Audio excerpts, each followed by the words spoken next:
Good evening there, everybody. What is happening? Hopefully, y'all are having a wonderful day today.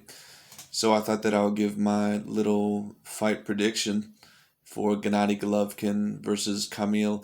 And to be quite honest with you, I'm not overly familiar with this man's last name, so I'm not going to pronounce it and butcher it to disrespect him. So, we'll just call him Kamil. But anyways, bottom line is this. This isn't going to be a very long video. This is just my prediction for the fight. I believe that happens tomorrow on Friday. So when it comes down to it, who do I think is going to win this fight between Golovkin and Kamil?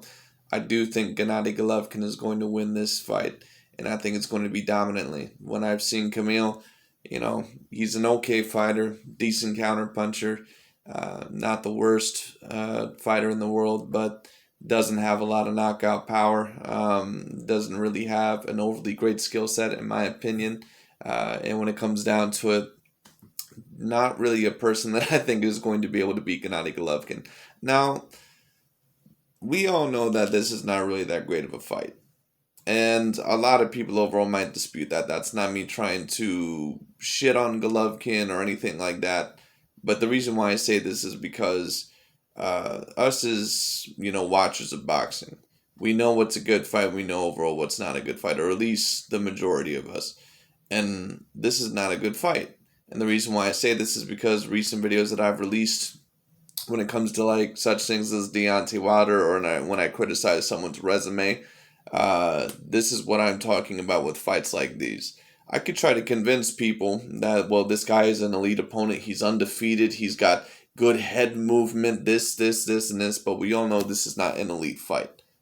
And the reason why I wanted to say this is because if you check out some of my other videos, like when it came to the Deontay Wilder one, many people were on my ass about it and said overall, well, Wilder's resume is much more better than you think. It's a lot like Golovkin's resume. Like Golovkin's resume, for example, is better than what a Deontay Wilder's is, but not by much. And Golovkin, to be quite honest with you, the big question is with him is that when is he going to hang them up, or overall when is he going to fight someone big? Because the last big fight Golovkin really had was against Canelo Alvarez. Some may count the one over Sergey Derevyanchenko. I don't really count him as a big time fighter though, but it is what it is. Either way, when it comes down to the overall, I hope that Golovkin maybe gets a big fight soon. And if not, I think maybe he should hang them up. I believe he is about 38 years old. And to be quite honest with you people, I don't think Golovkin's been the same fighter ever since that Canelo Alvarez rematch. I think Golovkin has looked a lot slower. I think that he's looked more vulnerable to damage.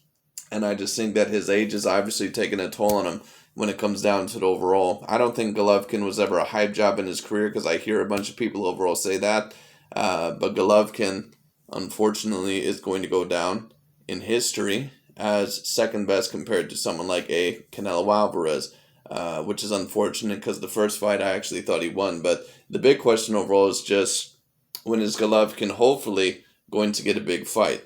Again. And I hope that fight does happen. I hope maybe he gets a fight, say, against Jamal Charlo, possibly, Demetrius Andrade, one of those guys. But at this point in his career, to be quite honest with you, I'm not sure if he would beat any of those fighters.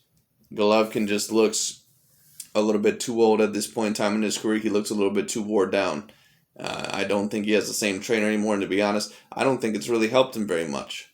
So it is what it is. But when it comes down to it, I do expect Golovkin to win this fight. This is not an elite fight, and I think we all know that. And this is what I mean when a fighter can be ranked in the top 10 for your mandatory defense or in a certain boxing organization, and it still cannot be an elite fight. So there was a bunch of people on my ass about the Deontay Wilder videos that I made when it came down to it. And they said, oh, you don't know what you're talking about when it comes down to Chris Arreola and this guy he was ranked in the top 10. This is the kind of stuff that I'm talking about. I'm sure this guy is ranked top 10 somewhere. He has to be for it to be a mandatory, for Golovkin's title. But let's be real, this is not an elite fight. It is what it is. And that's pretty much all I have to say on it. Once again, this is not going to be a long video. I do predict Gennady Golovkin to take him out of there. We'll see overall what he does in his next fight. We'll see what he does. But anyway, that's really about it for today. Thank you guys so much for watching. And that's really about it for today. We'll see what Golovkin gets in his next fight, possibly. And that's really about it. Thank you so much for watching. I'll talk to you all later.